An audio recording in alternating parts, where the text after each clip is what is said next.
نازگل، آپ یہ کیا کر رہی ہو؟ بیبر، میں بھی شجرکاری مہم کا حصہ بن رہی ہوں۔ شجرکاری یہ کیا ہوتی ہے؟ درخت لگانے کو شجرکاری کہتے ہیں۔ پھر میں بھی آپ کی مدد کرتا ہوں۔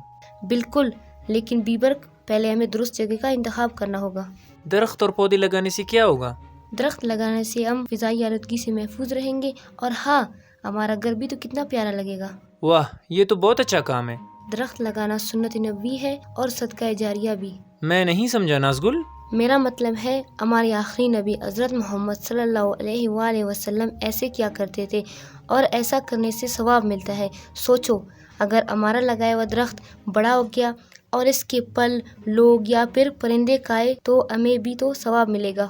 لیکن یاد رکھیں، جو درخت اور پودے ہم لگا رہے ہیں ان کا خیال رکھنا بھی بہت ضروری ہے، ورنہ یہ خراب ہو جائیں گے۔ نازگل، یہ کیسے خراب ہوں گے؟ جیسے ہم سب کو پانی اور خوراک کی ضرورت ہوتی ہے، ویسے ہی انہیں بھی پانی اور خوراک کی ضرورت ہوتی ہے۔ اگر انہیں پانی نہیں دیں گے اور کھاد نہیں ڈالیں گے تو یہ مرجھا جائیں گے۔ یعنی ان کو بھی بچوں کی طرح خیال کی ضرورت ہوتی ہے؟ بالکل۔